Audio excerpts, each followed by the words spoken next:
In recent years, several plans have been developed to find life on some other planet. While traces of the presence of water, a crucial element for life as we know it, have been found, NASA's Institute for Advanced Concepts, the NIAC, famous for helping unusual ideas, wants to go one step further. The team of scientists has a new project on its hands, and they are determined to detect signs of life, no matter how far away they are. How do they plan to achieve such a feat?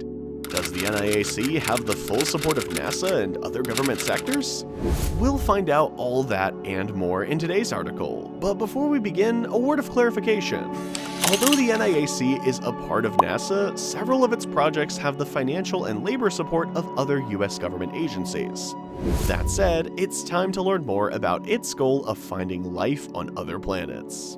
As we know, there has long been a search for ways to harness the sun and its resources in space-related research. Thanks to the star, we know the life cycle of a star, as well as the amount of rays it emits, depending on the conditions and time of year on Earth. Even so, scientists think that it can be put to other uses, which a priori you wouldn't think possible. Yes, that's why NASA's Institute for Advanced Concepts, the NIAC, has decided to fund a new project that is totally revolutionary in concept. The plan, better known as the Solar Gravitational Lensing Mission, or SGL, aims to use the Sun's gravitational lens as a giant telescope. It aims to travel vast distances of the cosmos and find extraterrestrial biosignatures.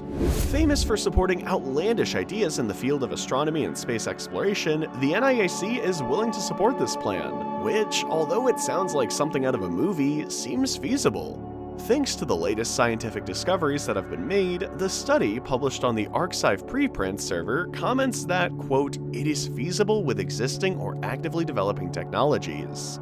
Led by Slava Turishev at NASA's Jet Propulsion Laboratory, this project is shared with Aerospace Corporation and has received $2 million in funding from the space agency's Advanced Concepts Institute. As far as is known, only 3 projects have received such funding in Phase 3 of the program. From the information that has been released so far, it is known that the mission will operate as follows. Stars and other massive objects act as gravitational lenses that pull light away from objects, deforming and enlarging them. In particular, the strategy requires precisely placing a telescope, an instrument like Hubble for example, at the point where the gravitational lens would focus the light from the observed object. In the case of the Sun, these foci are on the outskirts of the solar system, at least 14 times further away than Pluto. This will allow you to observe the surface features of the planets. This will help to obtain hard evidence for the existence or not of extraterrestrial life. According to the published study, quote, "the SGL offers capabilities unmatched by any optical instrument, imagined or conceivable. With its unique optical properties, the SGL can be used to obtain detailed, high-resolution images of Earth-like exoplanets. This at a distance of up to 100 light-years away from Earth, with measurement durations of months, or at most a few years."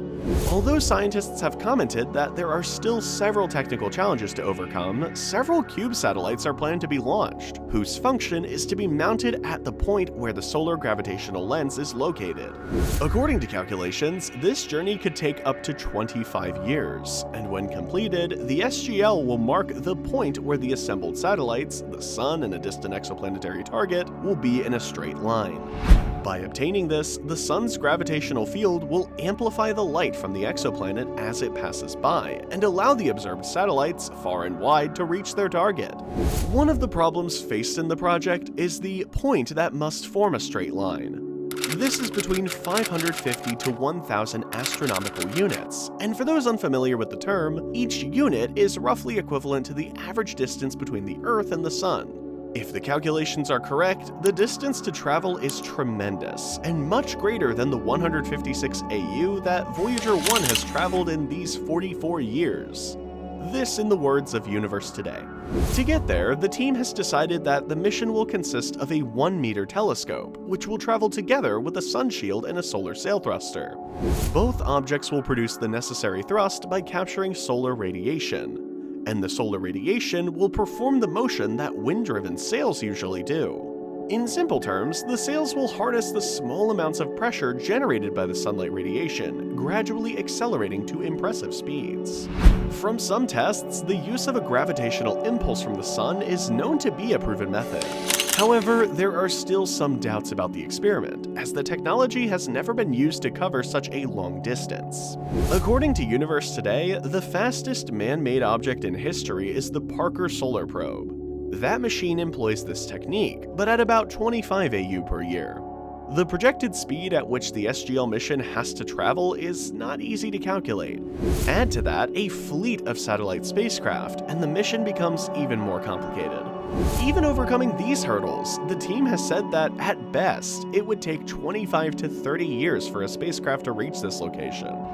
That's a long time to wait for the results, but if the mission becomes a reality, we will be able to observe a much larger star system without having to send someone into deep space. This is according to Turishev and his colleagues, as stated in the article. Moreover, if a telescope were to detect extraterrestrial life, the event would become one of, if not the biggest historic event in human history. An irresistible prospect for researchers, it is well worth the long wait and effort. Quote, "For the foreseeable future, it is our only means of learning the details of exosolar sister planets. Planets like our world," the team concludes. With that last comment, we come to the end of this video. As you can see, the NIAC seems to have a solid plan in hand. However, the fact that they require the help of the sun has cast doubt on the project.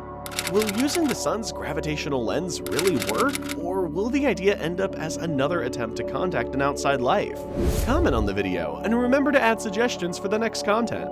Thank you very much for reaching this point. Leave a like, and don't forget to subscribe. See you next time!